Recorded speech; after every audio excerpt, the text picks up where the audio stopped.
ब्रह्मादिभ्यो ब्रह्म विद्या संप्रदाय कर्तृभ्यो वंश ऋषिभ्यो महद्भ्यो नमो गुरुभ्यः।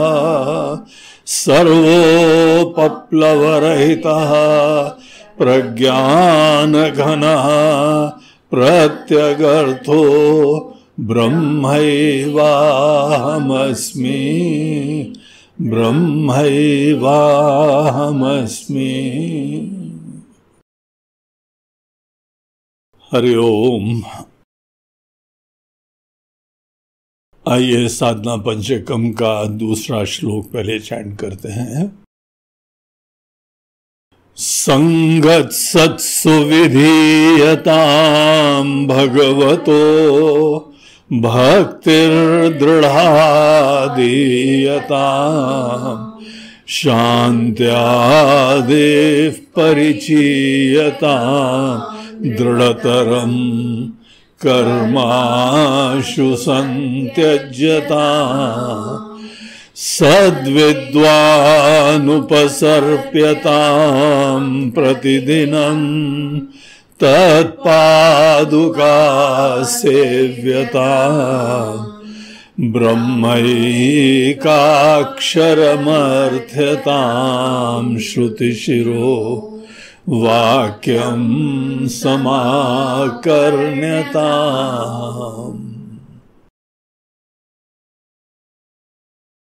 तो आज हम लोग साधना पंचकम का 14वां सूत्र देखने जा रहे हैं।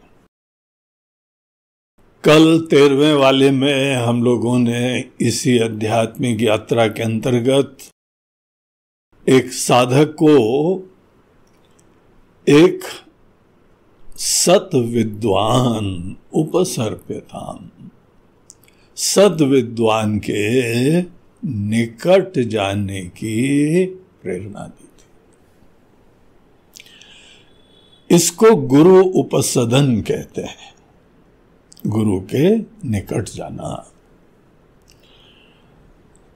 यहां पे ये एक बहुत ही लाइफ चेंजिंग स्टेप होता है, बहुत महत्वपूर्ण होता है। उसके बाद सब इजी हो जाता है। इसमें बड़ी मेहनत चाहिए, इसमें बड़ा विवेक चाहिए, इसमें बड़ी भक्ति चाहिए, बड़ी निरभिमानता चाहिए। सद्विद्वान उपसर्प्यताम,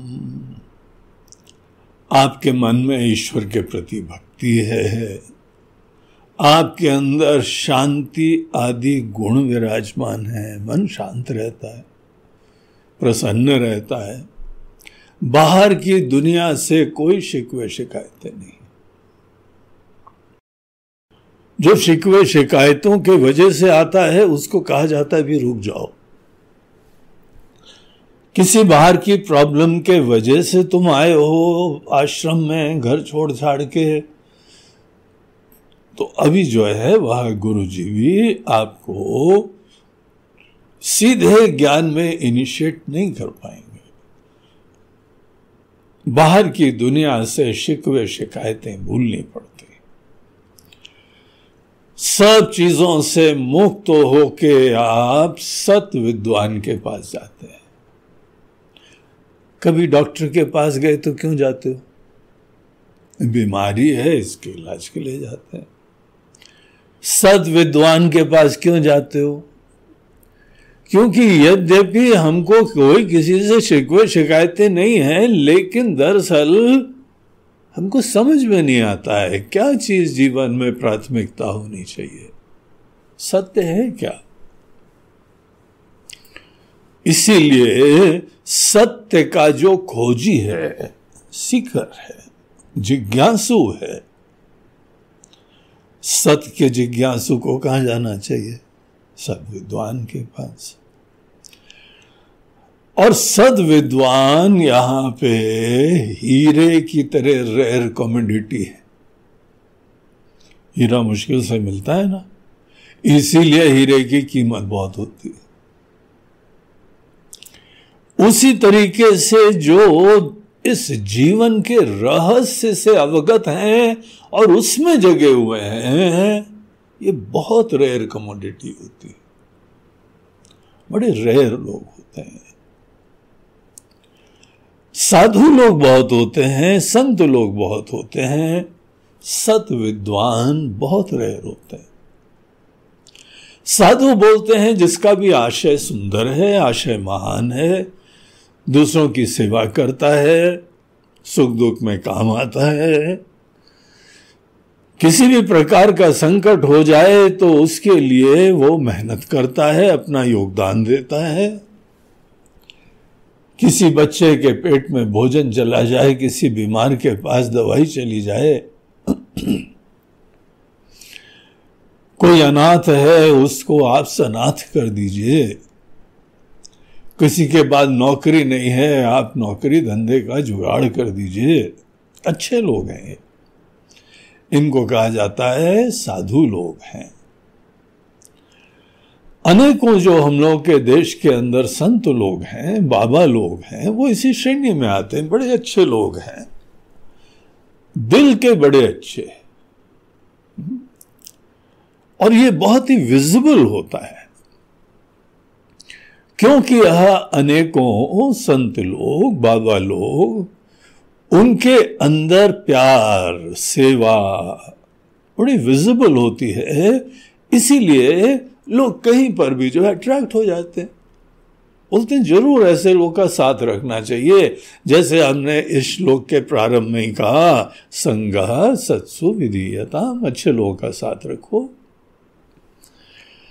अच्छे लोगों में बड़ी वैरायटी होती है, वहां पे भक्ति भगवान के लिए होनी चाहिए। अगर ईश्वर के प्रति भक्ति नहीं है तो ऐसे अच्छे लोगों को ढूंढना है जिनके अंदर भक्ति विराजमान हो, और वो भक्ति हमारे मन के अंदर सब शांति आदि उत्पन्न करे। और यहीं पे कर्म की लिमिटेशन दिखा के हमको उससे फ्री होने का सामर्थ्य, बल और प्रेरणा मिले। सद विद्वान जैसे हम कल बता रहे थे, इनकी क्वालिफिकेशन क्या होती है, इनकी पहचान क्या होती है। कल हमने आपको मुंडक उपनिषद का एक मंत्र उद्धृत करा था जिसमें कहा गया था कि जब आपने कर्म की लिमिटेशंस अनेकों रियलाइज कर ली, उसके बाद सत्य को जानने के लिए, कि सत्य बड़ा सूक्ष्म होता है, बड़ा जटिल होता है, मुश्किल नहीं होता है, सूक्ष्म होता है। तो ऐसे लोग जो हैं उनको श्रोत्रिय होना चाहिए और ब्रह्मनिष्ठ होने चाहिए। आपको याद है ना, साधना पंचकम का प्रारंभ कहां से हुआ? वेदो नित्यमधीयता। वेदों से जुड़ने के लिए आचार्य ने पहले स्टेप में ही हमको बताया था। वेद की वाणी, वेद का ज्ञान शाश्वत है, अद्भुत है, आउट ऑफ द वर्ल्ड है, और श्रद्धा से उससे जुड़ना चाहिए। बाकी जो लोग भी बातें कह रहे हैं, किसी ने भजन लिखे, किसी ने भगवान की स्तुति करी,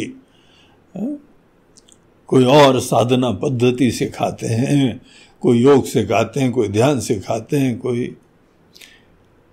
कर्मकांड सिखाते हैं, बहुत सारी चीजें, सब अच्छी अच्छी बातें हैं।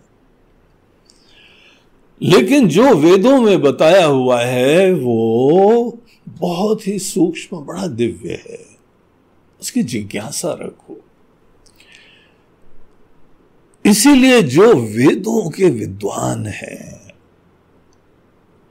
और हमने ध्यान है आपको कल क्या चर्चा करी थी, वेद के एक इनिशियल सेक्शन है जहां पे कर्मकांड होता है, फिर कुछ मेडिटेशंस, उपासनाएं बताई जाती हैं, तपस्या बताई जाती है, और फाइनली कुछ बड़े सूक्ष्म रहस्य बताए जाते हैं।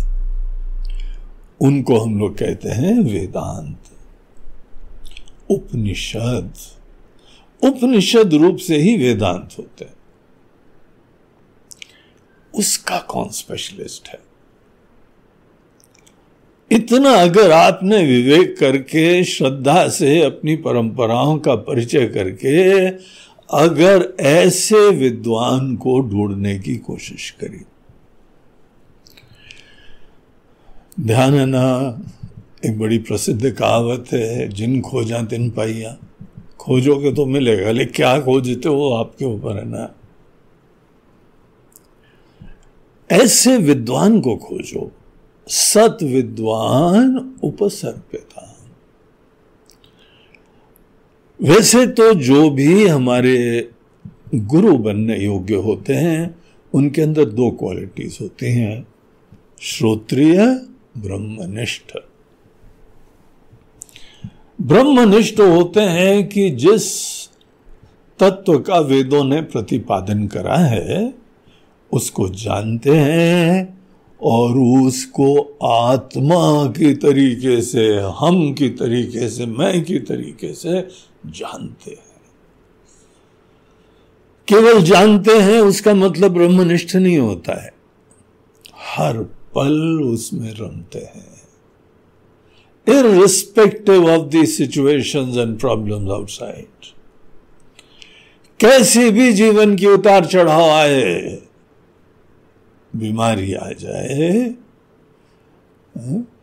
अपमान आ जाए, पराजय आ जाए, यमराज जी आ जाए, चलो भाई तुम्हारा नंबर आ गया, उस टाइम ऐसा नहीं है भूल भाल जाना।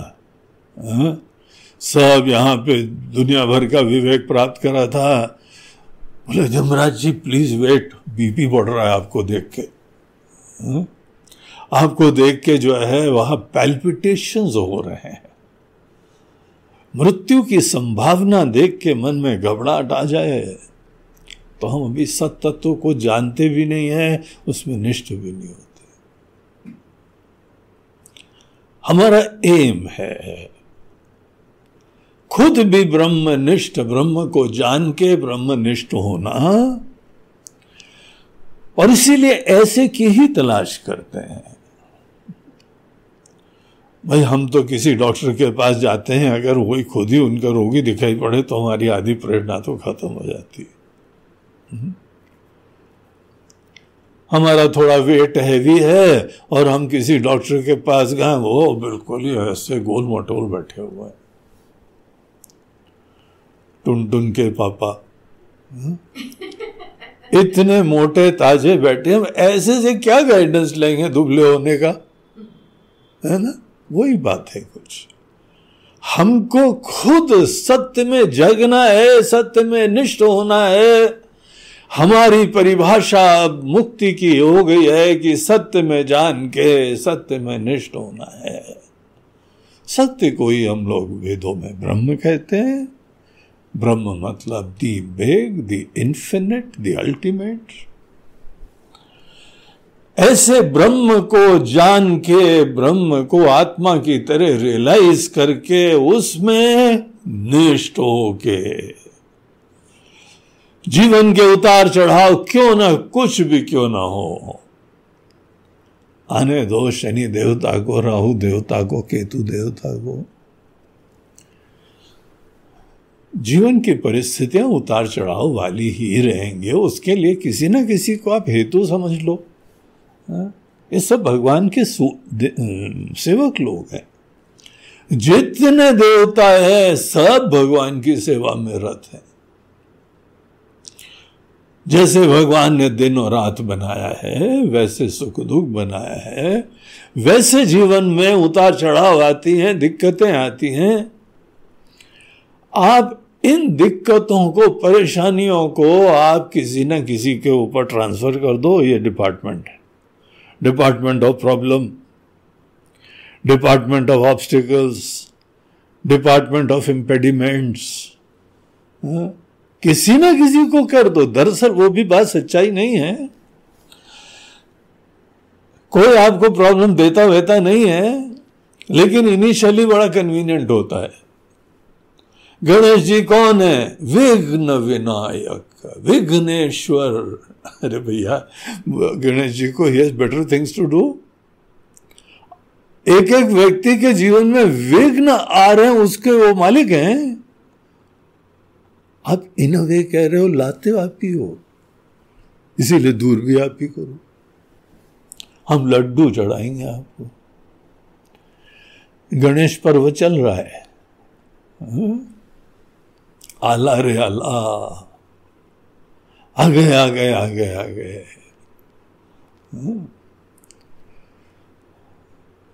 बप्पा मोरया। कोई मोरया जो संत थे, वो बड़ा भजन करा करते थे, वैसे हमारे ऊपर भी करो।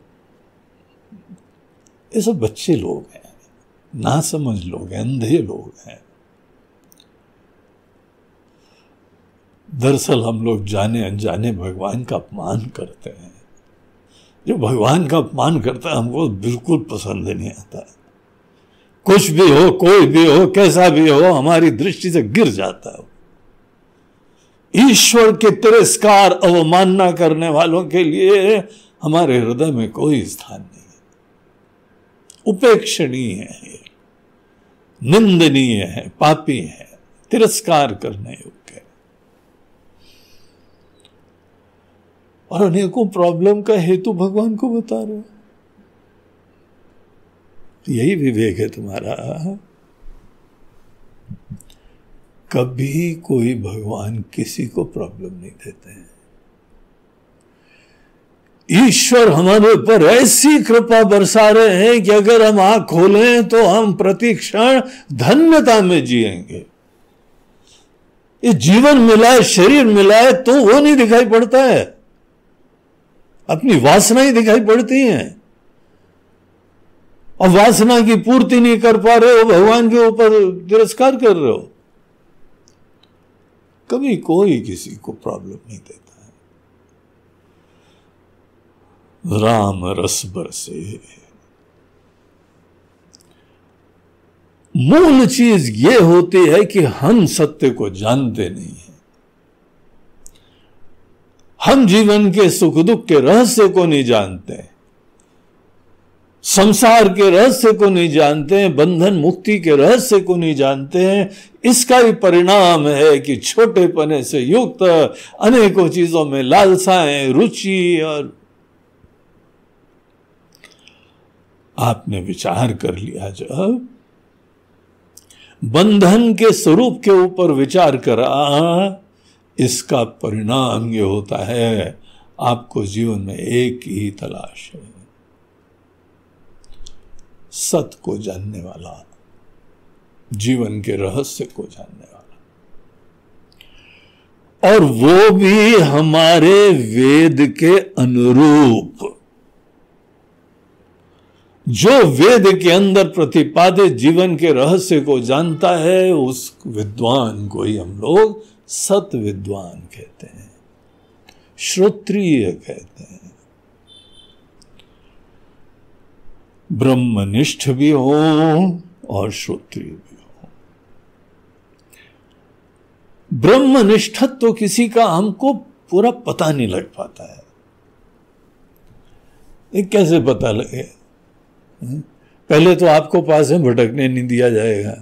क्या महत्व है आपका किसी के जीवन में?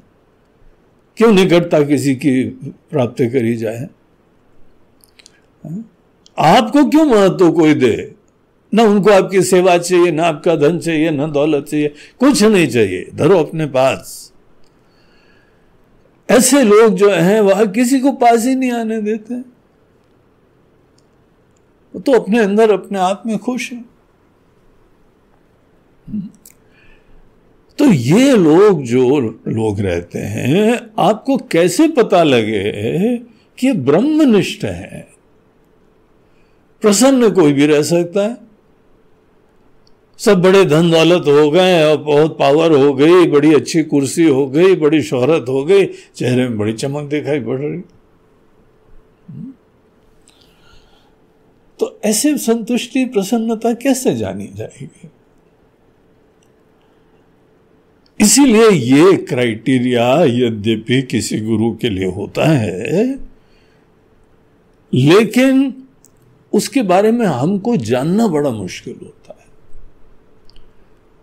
और आप किसी के पास जाओ, आप परमात्मा को जानते हैं, उसमें निष्ठ हैं क्या महाराज जी? आर यू ब्रह्मनिष्ठ? रिपोर्टर पहुंचे किसी स्वामी जी के पास, संत के पास, बोलेंगे यार हम कह दें हम हैं या नहीं है, तुमको कैसे पता लगेगा?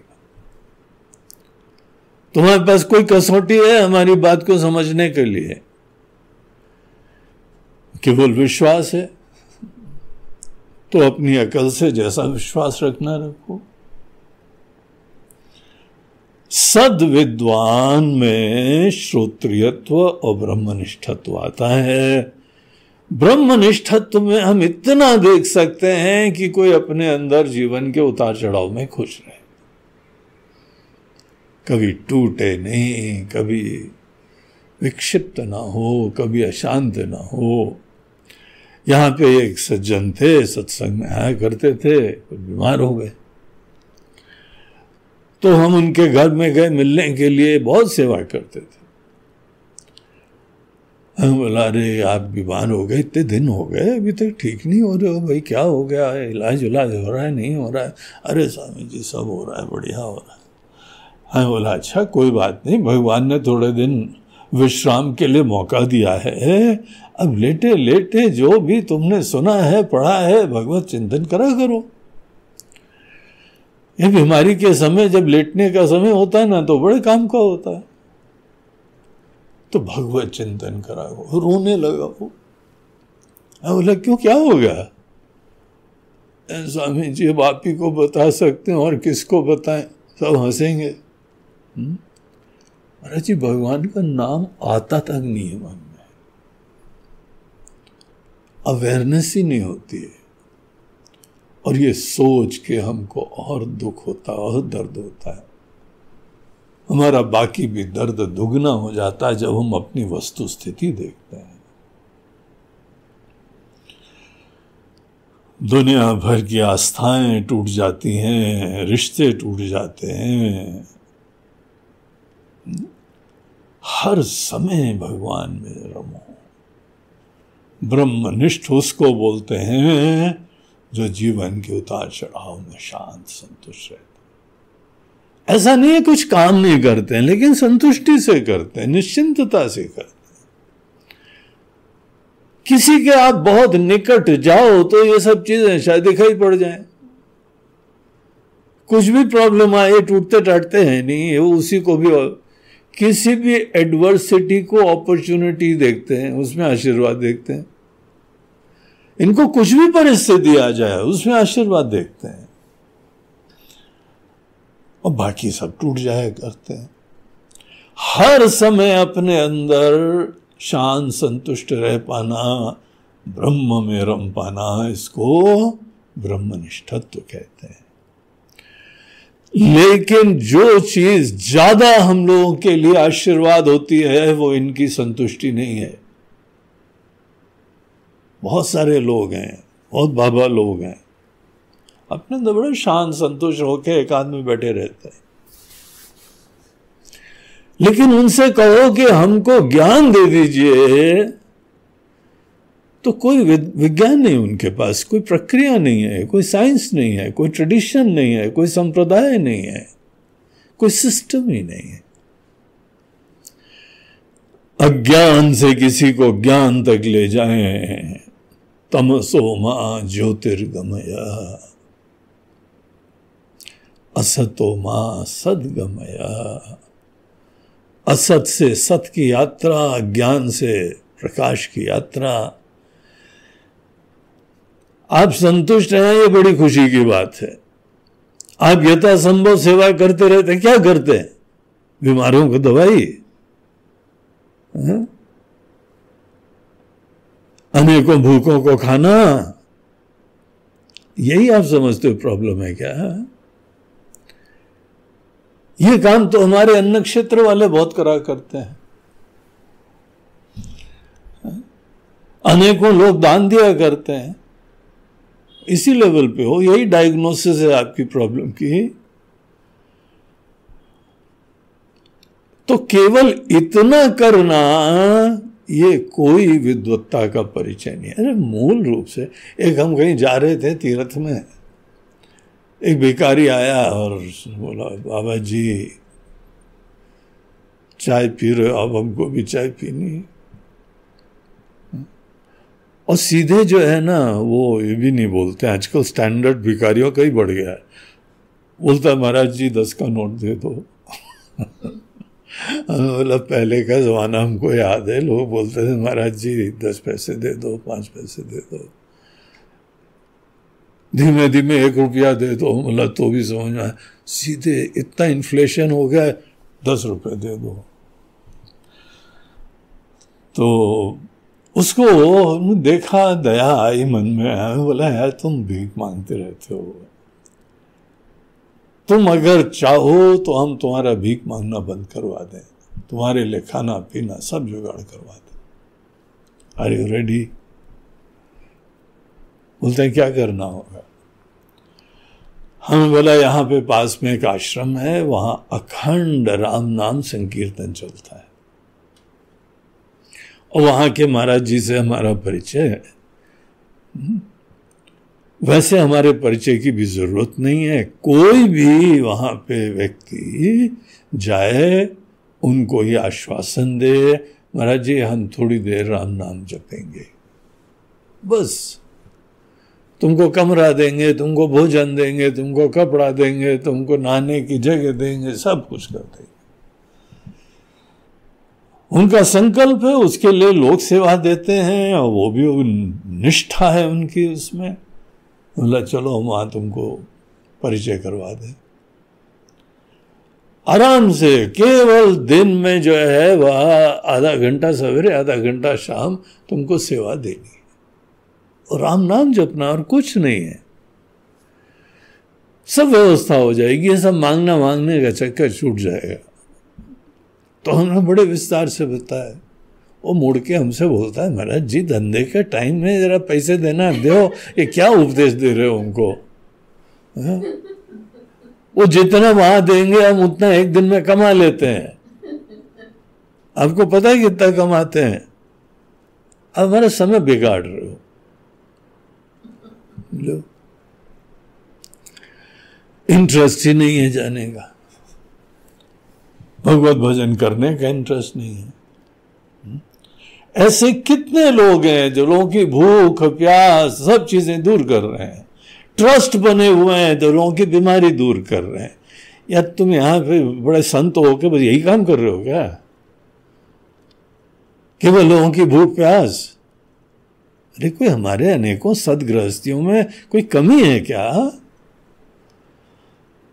अनेकों जो हैं ट्रस्ट बने हुए हैं, गृहस्थी लोग इकट्ठा हुए हैं, वो की सब सेवा कर रहे हैं।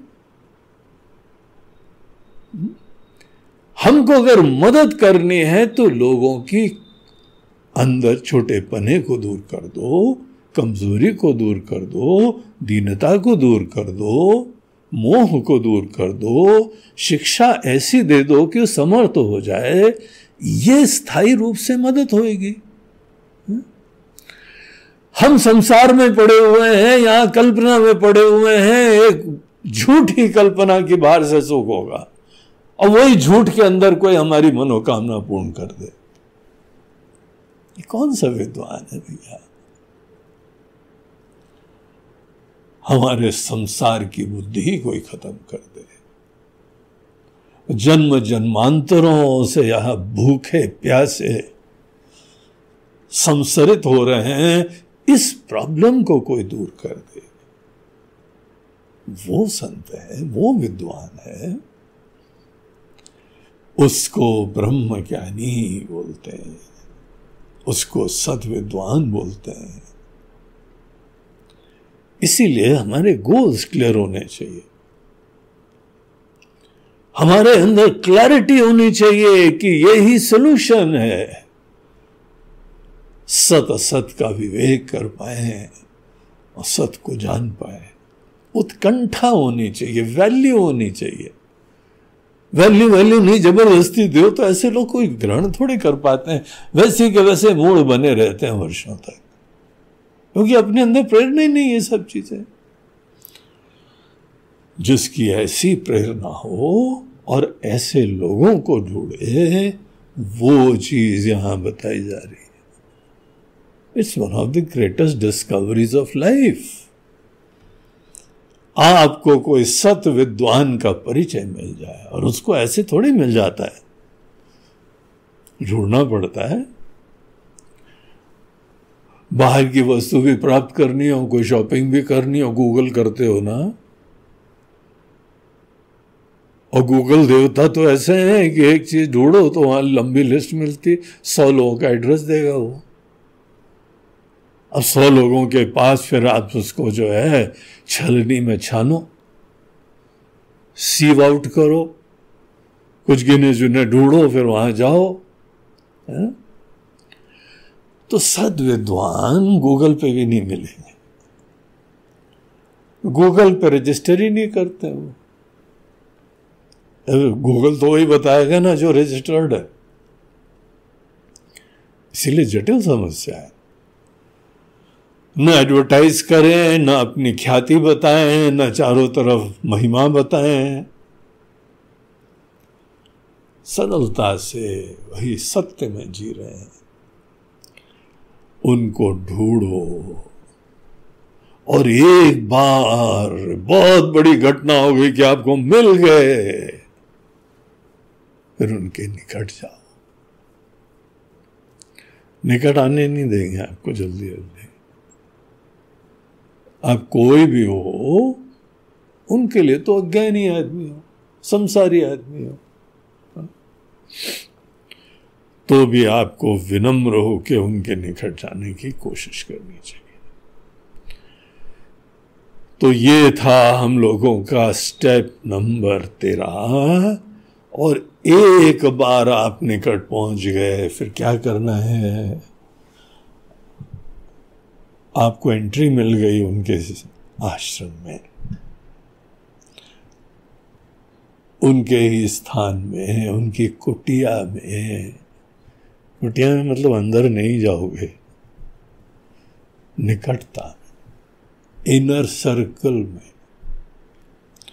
अगर आपको सौभाग्य मिल गया तो क्या होगा? उसके बाद क्या करना है हमको?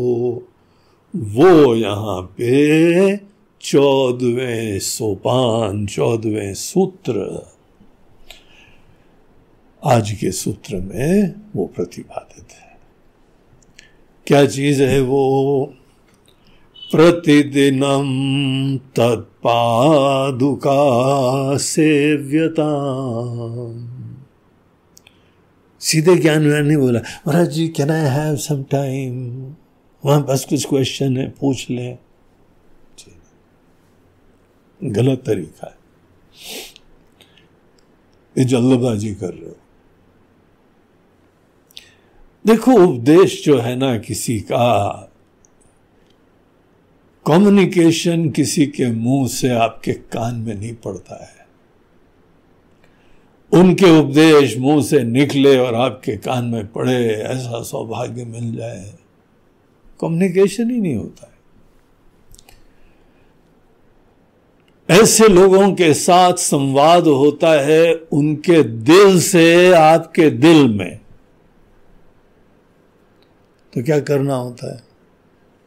दिल जोड़ना पड़ता है, बड़े प्रेम और आदर से। इसीलिए शास्त्र ये बात कहते हैं। एक प्रश्नोपनिषद है, प्रश्नोपनिषद में वहां पे एक विद्वान, बहुत बड़े ऋषि, पिप्पलाद ऋषि जी उनका नाम था। पिप्पलाद ऋषि जी के आश्रम में एक बार की बात है कि 6 दुनिया के बड़े प्रसिद्ध विद्वान, भिन्न भिन्न क्षेत्र के स्पेशलिस्ट उनके आश्रम में गए। और वहां पे जो है उन्होंने अपना परिचय उनके सेवकों को दिया। बोला महाराज जिससे बोलो कि फलाने विद्वान लोग आए हुए हैं और आपसे कुछ जो है वहाँ प्रश्न करना था, कुछ जिज्ञासा थी। तो उन्होंने अपने सेवक को बोला उनको यहाँ पे हमारे आश्रम में आए हैं, उनको कंफर्टेबल करो, उनको विश्राम करवाओ। इतनी दूर से यहाँ पर भी कोई पहुँच पाए हैं, खाना पीना करवाओ, स्नान आदि की व्यवस्था करो, विश्राम करें, उसके बाद देखेंगे आगे। तो इमीडिएट तो कोई इंटरव्यू भी नहीं मिला उनको। वो पूरे कैमरा वैन के साथ माइक्रोफोन लेके इंटरव्यू रिकॉर्ड करने के लिए पहुंच गए थे, तो अपॉइंटमेंट ही नहीं मिला। तो दूसरे दिन बोला चलो फ्रेश होके तब बताएंगे। वो दूसरे दिन आए तो उन्होंने सबसे मिले। वो बोला महाराज जी को जिज्ञासा है, हमने बड़ी ख्याति सुनी है आपकी, आप इस प्रश्न का समाधान दे सकते हैं, ऐसी हमारी आस्थाएं हैं, सबका विश्वास है, हम भी दूसरों के विश्वास से प्रेरित होके उसी विश्वास से युक्त होके आपके पास आए।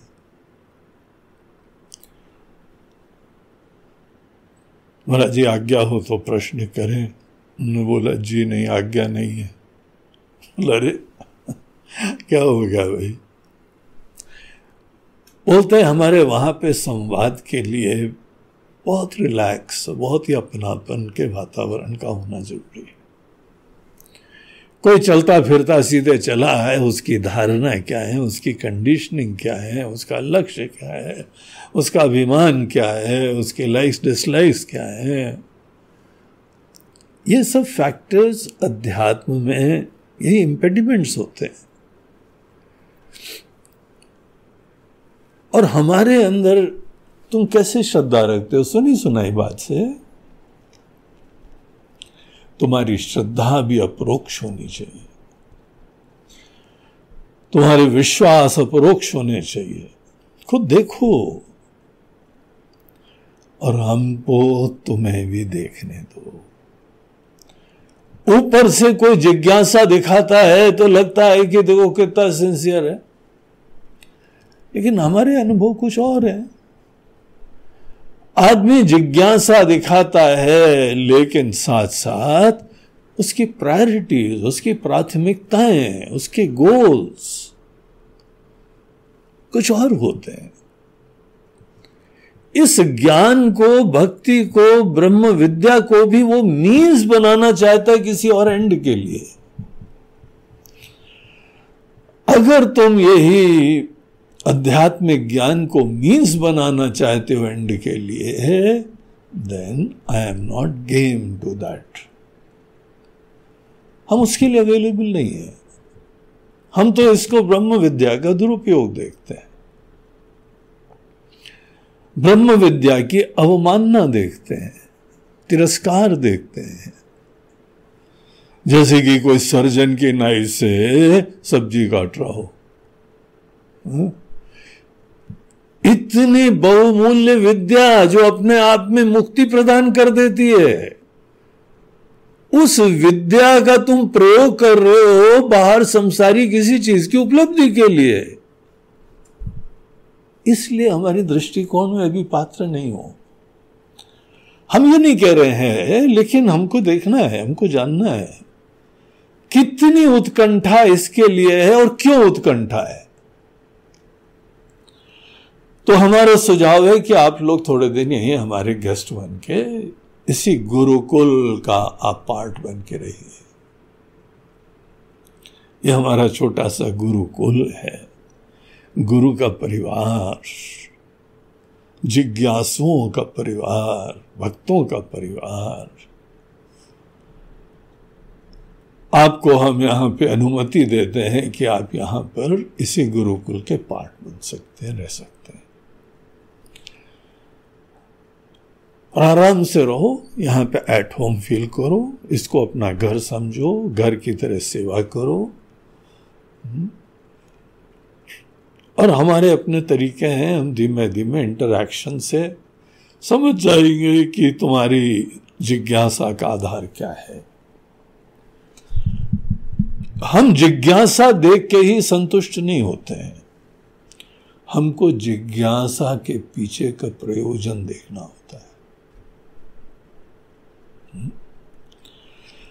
तो हमारे ये सिस्टम्स हैं। अगर आपको हमसे कोई भी विचार लेना है, ज्ञान लेना है, हम तब तक उसके लिए समय नहीं देते हैं जब तक हमको बहुत क्लैरिटी नहीं हो जाए इस व्यक्ति के मोटिवेशंस, इसकी प्रेरणाएं बड़ी दिव्य और पवित्र हैं। हमने शुरुआत में अनेकों को कुछ भी ज्ञान दिया है, and I have learn the bitter lesson, इस वेस्टेज ऑफ टाइम। आप दुनिया भर का ब्रह्म ज्ञान दो और उसके उपरांत वो जो है अपनी अहम की ध्वजा फहराते घूमते हैं और इसी को जो है मीज बनाते हैं किसी संसारी एंड के लिए। इसलिए हम ऐसे लोगों को ज्ञान देने की रुचि नहीं रखते।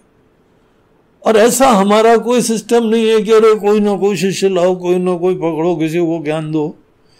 क्या जीवन है, कुछ शिष्य ही नहीं मिल रहा है। हाँ? तो वो हमारी स्थिति नहीं है। हम किसी शिष्य पे डिपेंडेंट नहीं है। हमारे हिसाब से राइट क्राइटेरिया होगा तब I will give out my heart and soul. तो ये क्योंकि हमारे सिस्टम है, इसीलिए आराम से तुम यहां रहो और उसके उपरांत उचित समय हम बोलेंगे कि हाँ आप पूछ सकते हो। अगर रेडी हो तो रहो, नहीं रेडी हो तो फिर आपकी गाड़ी अभी बंद नहीं हुई है, स्टार्ट है, हम देख रहे हैं। एक आध दिन और अगर वातावरण अच्छा लगता है तो रह लो, उसके बाद जाओ। You are not yet ready. तो ऐसा होता है इन गुरु लोगों का। तो इसीलिए यहां देखिए शंकराचार्य जी इस स्टेप में क्या बोलते हैं, सीधे क्वेश्चन वेश्चन का कोई प्रश्न नहीं है, सीधे संवाद का कोई प्रश्न नहीं है। हम संवाद को इतना महत्व देते हैं, इतना आदर देते हैं, इसीलिए संवाद के पीछे भावना, प्रेरणा, प्रयोजन, इन सब चीजों को जानना चाहते हैं। तुम्हारे इंटरेस्ट के पीछे प्रयोजन क्या है, तो तुम रहो। और रह के तुम्हारा एकमात्र काम, यहां आचार्य बोलते हैं, तत्पादुका सेव्यता। उनकी चरण ही नहीं, उनकी चरण पादुका की सेवा करो। कब करें? संडे संडे कि मंडे मंडे? प्रतिदिनम। सदैव तुम्हारे जीवन का एकमात्र प्रयोजन है कि गुरुदेव की चरण पादुका की सेवा करो। पादुका में यह आशय है कि उनकी सेवा का कोई इंटरेस्ट नहीं है, कोई महत्व नहीं है, वो तुमको भटकने नहीं देंगे पास में। पादुका उनकी यूटिलिटी की चीज है, वो सबसे निम्न चीज है। पादुका को पहन के चलते फिरते हैं, यूटिलिटी का आइटम। पादुका का हम लोग के ट्रेडिशन में बहुत महत्व है। पादुका को इस दृष्टि से देखते हैं कि पादुका तो वो है जिसके ऊपर गुरु खड़े होते हैं, जिसको पहन के चलते हैं। पता किस पे खड़े होते हैं? सत्य पे। इसीलिए हमारे लिए पादुका सत्य का प्रतीक हो जाती है, उनके ज्ञान का प्रतीक हो जाती है। तो उनकी जो भी ऐसी जरूरतें हैं जिसके ऊपर वो स्थित रहते हैं, तो वहां पे उसकी सेवा करो। प्रतिदिनम तत्पादुका सेव्यता। अगर आश्रम में रहते हैं तो पादुका निम्न चीज की भी सूचक होती। छोटे से छोटा काम, छोटे से छोटा काम बोलने का प्रयोजन यह है कि देखो, इसी से अभिमान दूर होता है, एक बहुत बड़ा इम्पेडिमेंट खत्म होता है। को पता है, गुरुद्वारों में बड़ी अच्छी परंपरा चलती है। वहां व्यक्ति के अभिमान को दूर करने के लिए उनकी परंपरा है कि अगर किसी को कोई भी सेवा करनी है तो यहां भक्तों की जूती साफ करो, बर्तन साफ करो, झाड़ू पोछा करो। कोई बहुत ही अमीर, संपन्न, करोड़पति, अरबपति लोग हैं, दुनिया भर से आते हैं। गोल्डन टेम्पल अमृतसर में हमने खुद देखा, ऐसे संपन्न लोग बड़ी बड़ी मर्सिडीज आदि में आके झाड़ू लेके उसे सफाई करते हैं। फिर उनकी पत्नियां लोग बर्तन को साफ करती है, किचन में सेवा देती है। और ये रिचुअल नहीं है, ये दरअसल आदमी के अंदर एक अभिमान को दूर करने के तरीके होते हैं। पादुका की सेवा करो, तुमको सेवा बाकी भोजन पानी की भी नहीं दे रहे हैं। पादुका को साफ करो, रखो। और देखो, ऐसी चीज जो है ना, पादुका तो कितनी इंटरेस्टिंग चीज है। सदैव वो पहनते हैं ना, इसीलिए तुमको ऐसी सेवा मिल रही है जो सदैव यूटिलिटी करते हैं। हनुमान जी की कथा आती है कि भगवान जी की बहुत सेवा में उत्साही रहते थे, हर चीज राम जी की करा करते थे। किसी भक्त को मौका ही नहीं मिलता था कोई सेवा करने का।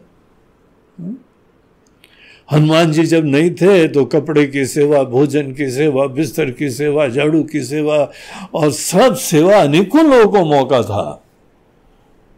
हनुमान जी जब से आ गए तो किसी को मौका ही नहीं मिल रहा है।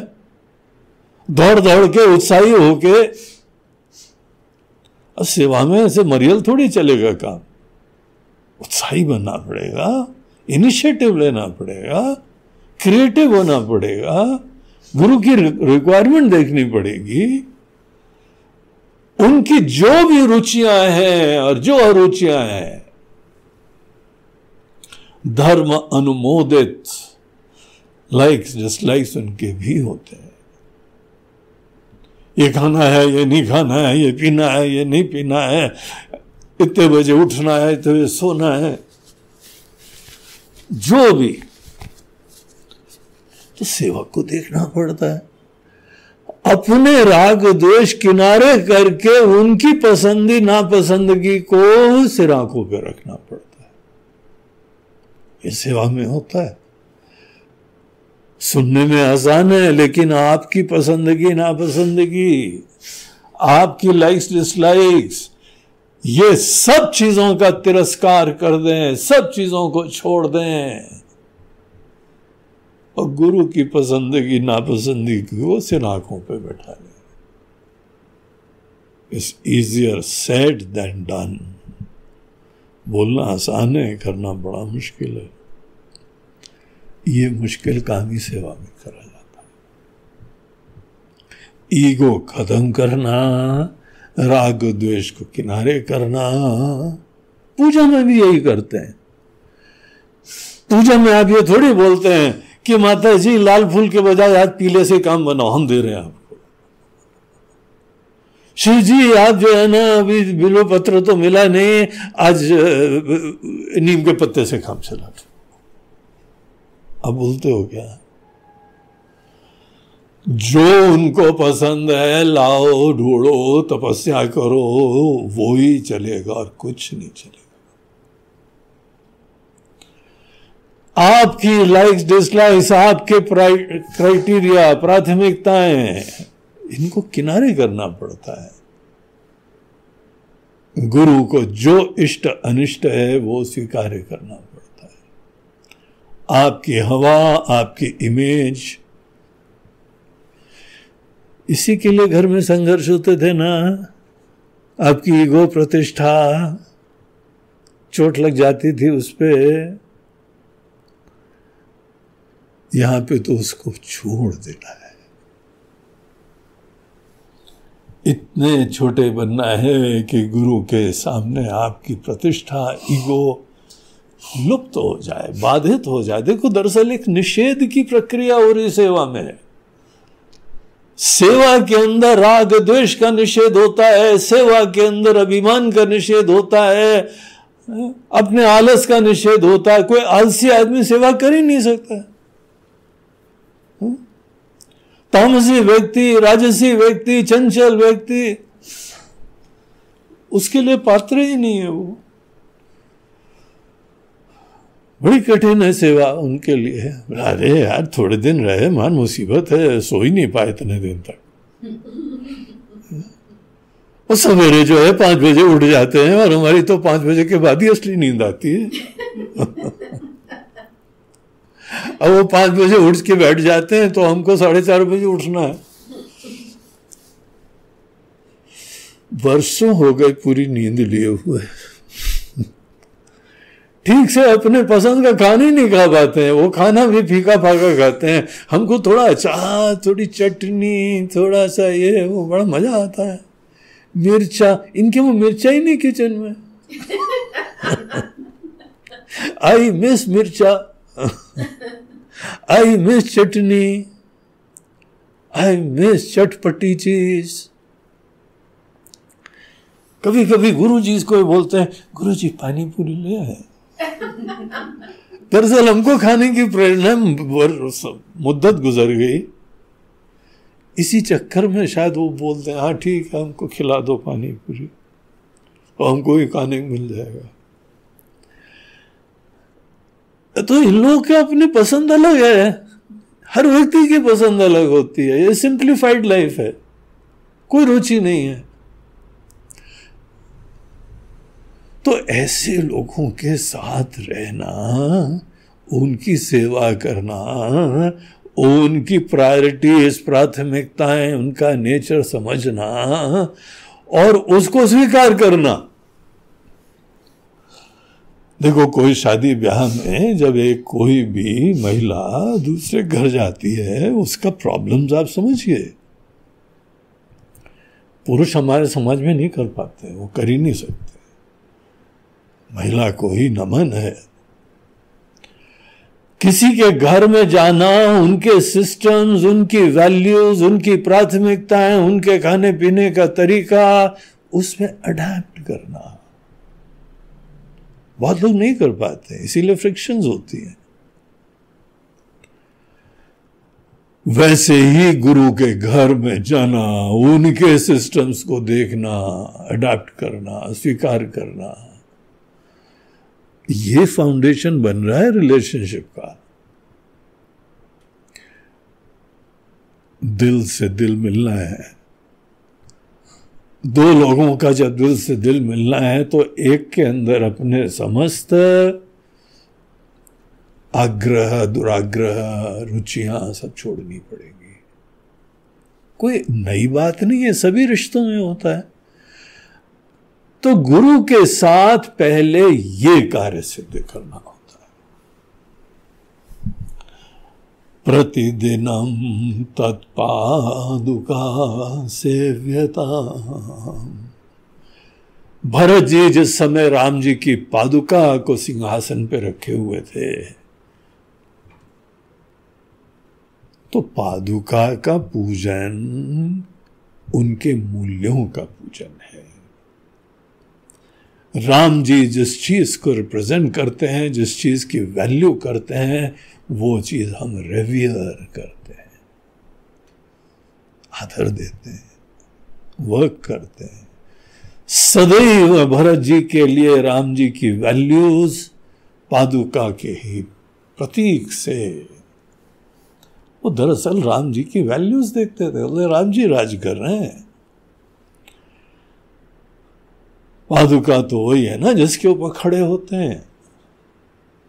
उनकी पहचान जिस चीज से होती है वो उनकी पादुका है। प्रतिदिनम वो सब चीजें आपको अगर पसंद आती हैं, रेवियर करते हैं, तब हम उसके पीछे के रहस्य बताएंगे आपको। अब हम जो जो जी रहे हैं, हमारी रुचियां, आपको कुछ पसंद ही नहीं आ रहा है, बोलते नहीं नहीं वो तो आप जानो, हम तो अपने हिसाब से जिएंगे। ब्रह्म ज्ञान को भी हम उसी के लिए यूज करेंगे, बोलते हैं sorry, I am not interested. बहुत बड़ी दुनिया है, बहुत सारे लोग हैं, कहीं पर भी जाओ कोई भी आदमी को ज्ञान दे देगा, लेकिन हम नहीं देंगे, हम अपना समय नहीं देंगे उसमें, क्योंकि हमारे लिए ज्ञान का अनादर हो रहा है। हम ज्ञान के अनादर करने वालों को ज्ञान देने का कोई महत्व नहीं रखते। तुम रहो रहो, न रहो न रहो, कोई चिंता नहीं। लेकिन हम अगर ज्ञान देंगे तो ज्ञान के आदर करने वालों को देंगे। अब तुम न भगवान का आदर करो, न परंपरा का आदर करो, न ज्ञान का आदर करो, तो तुमको हम क्या ज्ञान दें? तुम अपने ऐसे स्वभाव से ही तुम अपने आप को अपात्र घोषित कर रहे हो। और हम सपने में भी इस ज्ञान का अनादर नहीं करते हैं। इसलिए जिसके ऊपर गुरु खड़े हैं, पादुका, उनका ट्रेडिशन, उनकी परंपरा, उनकी वैल्यूज, उनका दर्शन सब आपको अच्छा लगने लगे, then we are on the same level. हम दोनों लोग एक ही चीज के लिए ट्यून्ड अप है। इसको बोलते हैं दिल से दिल मिलना। आपका दिल कहीं और है और हम इस प्रकार से जी रहे हैं, तब तक दिल ही नहीं लगेगा ज्ञान में। हमारी सोच ऐसी है कि ज्ञान में दिल लगाने के लिए हमारे ज्ञान की जो विविध पहलू हैं, परंपरा है, you really have value for that, sincerely have value for that. और इस प्रोसेस में आपकी पुरानी चीजों को आपको छोड़ना पड़ेगा। That is the price which you have to pay. अगर तुम पुरानी सब चीज से खाली होने के लिए राजी हो, और ये जो व्यवस्था, ये हमारी दुनिया, इन चीजों की आपको वैल्यू है, रुचि है, प्रेरणा है, तब जाके तुम शिक्षण योग्य हो। शिक्षण योग्य शिष्य। शिष्य उसी को बोलते हैं जो शिक्षण योग्य है, क्योंकि तभी वो शिक्षा प्राप्त कर पाएगा। देखो हम शिक्षा के बारे में कितनी वैल्यू रखते हैं कि अपात्र को हम जल्दी नहीं देना चाहते। तुम अपने अंदर पात्रता शो करो, अवश्य देंगे। जितना हमारे पास है उतना देंगे, दिल से देंगे, दिलो-जान से देंगे। तो प्रश्नोपनिषद की जो कहानी हम बता रहे थे, तो पिप्पलाद ऋषि जी ने 1 साल, वो 6 जो है ना सुपर स्पेशलिस्ट आए हुए थे, 6 बड़े परम विद्वान आए हुए थे, उन्होंने साल भर रह के आश्रम में सेवा करी। विनम्र हो गए, लाइक्स डिसलाइक्स से रहित हो गए, नए मूल्यों का समावेश हो गया, गुरु के प्रति एक नया आदर उत्पन्न हो गया। उनकी व्यक्तित्व की सच्चाई दिखाई पड़ी, निष्ठा दिखाई पड़ी। और किसको निष्ठा बोलते हैं ये सब हमारे लिए नई चीज थी, परिचय हो रहा है। इसीलिए जहां पर भी सत्संग में सीधे इमीडिएटली जो है ना वो ज्ञान दे दो, ये हम लोगों के शास्त्र का तरीका नहीं है, और ये राइट तरीका है। अगर कोई ये सिस्टम फॉलो करेगा तो उसको सही में ज्ञान मिलेगा, आशीर्वाद मिल जाएगा। बाकी तो आप देख ही रहे हैं, दुनिया भर में सत्संग चल रहे हैं इधर उधर, उससे आपको भी लाभ नहीं मिलने वाला। ये तरीका है प्रामाणिक शास्त्रोक्त तरीका, और यही शंकराचार्य जी का तरीका है। प्रतिदिनम तत्पादुका सेव्यता, खूब सेवा करो, सेवा करो तो मेवा मिलेगा। लेकिन वहां मेवा खाने के लिए सेवा नहीं कर रहे हो, वहां पे तो किसी के निकट जाने के लिए सेवा कर रहे हो, उनका दिल जीतने के लिए। ज्ञानवान गुरु केवल करुणा से उपदेश देते, कोई प्रलोभन नहीं दे सकते।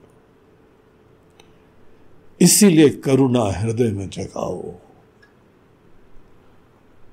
उनका आशीर्वाद होता है ज्ञान देना, आशीर्वाद देने की प्रेरणा हो उनको,